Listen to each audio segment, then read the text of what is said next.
Assalamualaikum warahmatullahi wabarakatuh. Perkenalkan nama saya Aira Sriwijaya dari Prodi 4 Teknik Listrik Kelas Lokasi Indonesia di 645 kelas 2023 B.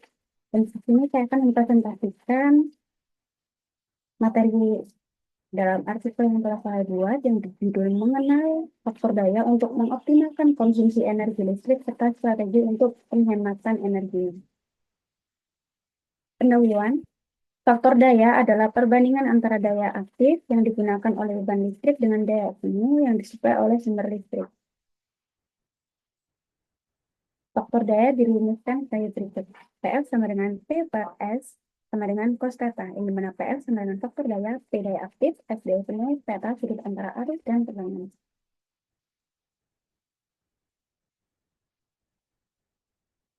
Terdapat tiga jenis daya.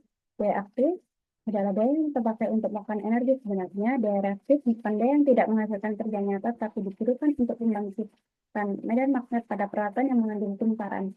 Secara induksi, daya semu adalah daya yang dihasilkan oleh perhitungan kelistrikan sebelum konsumen listrik diberikan.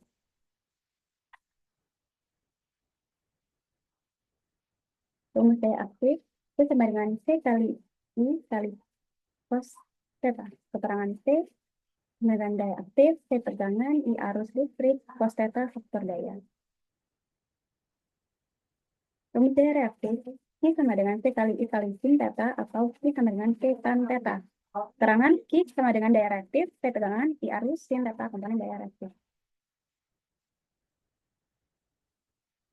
Rumus daya semu S sama dengan C kali I atau S sama dengan akar P2 plus I P kuadrat plus Q kuadrat. Keterangan S sama dengan daya semu, P daya aktif, Q daya reaktif. Cara mengidentifikasi faktor daya. Yang pertama, penggunaan peralatan induktif dalam jumlah besar. Dua, tagihan listrik dengan penalti faktor daya. Tiga, penalti berlebih pada kabel dan transformator. Empat, ketidakstabilan tegangan dan gangguan operasional. Cara mengukur faktor daya. Yang pertama, menggunakan power tar atau power analyzer. Yang kedua, menggunakan wattmeter, voltmeter, dan ammeter. Yang ketiga, menggunakan meter dengan fitur power factor measurement. Yang keempat, menggunakan osiloskop untuk menganalisis gelombang arus dan tegangan.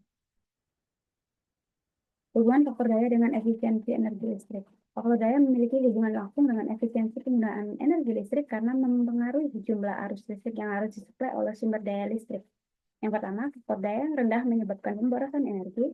Yang kedua, faktor daya yang tinggi meningkatkan efisiensi energi. Yang ketiga, faktor daya yang baik membantu stabilitas sistem kelistrikan. Penyebab utama rendahnya faktor daya dalam suatu sistem tenaga listrik.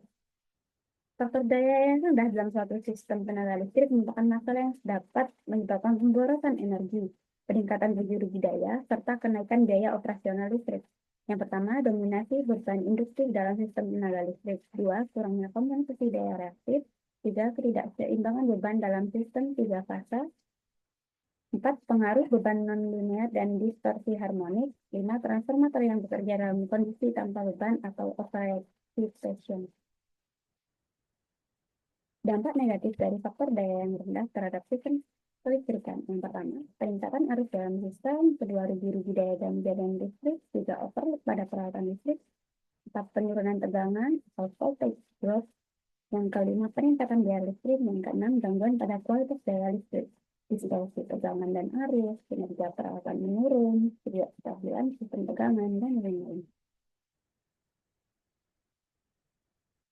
Metode untuk mengoptimalkan konsumsi energi listrik. Yang pertama, penggunaan kapasitor bank. Dua, penggunaan synchronous condenser. Yang ketiga, penggunaan static kompensator atau SCC. Yang keempat, penggunaan static synchronous condensator atau STATCOM. Kelima, penggunaan peralatan dengan faktor daya tinggi. Yang keenam, penerapan sistem manajemen energi. Yang ketujuh, teknik pengaturan beban, load balancing, dan load shedding. Penerapan faktor daya yang optimal guna menghemat energi listrik. Yang pertama, mengurangi daya reaktif. Kedua, mengurangi kehilangan energi pada jaringan. Yang ketiga, meningkatkan kapasitas sistem listrik. Yang keempat, mengurangi biaya tagihan listrik. Yang kelima, menjaga stabilitas dan kualitas tegangan. Strategi penghematan energi listrik di sektor rumah tangga. Yang pertama, menggunakan peralatan listrik dengan efisiensi tinggi.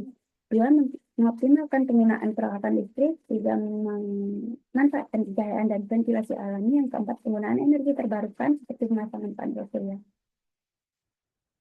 Strategi penghematan energi listrik di sektor industri. Yang pertama, meningkatkan efisiensi penggunaan mesin dan peralatan industri. Yang kedua, optimasi faktor daya. Yang ketiga, menerapkan manajemen energi yang efisien. Yang keempat, menggunakan sumber energi alternatif. Strategi penghematan energi listrik di sektor perkantoran. Yang pertama, mengoptimalkan penggunaan pencahayaan dengan membuka tirai untuk masuknya cahaya. Yang kedua, meningkatkan efisiensi penggunaan AC dan ventilasi. Yang ketiga, efisiensi penggunaan peralatan kantor, mematikan komputer atau elektronik lain jika sudah tidak digunakan.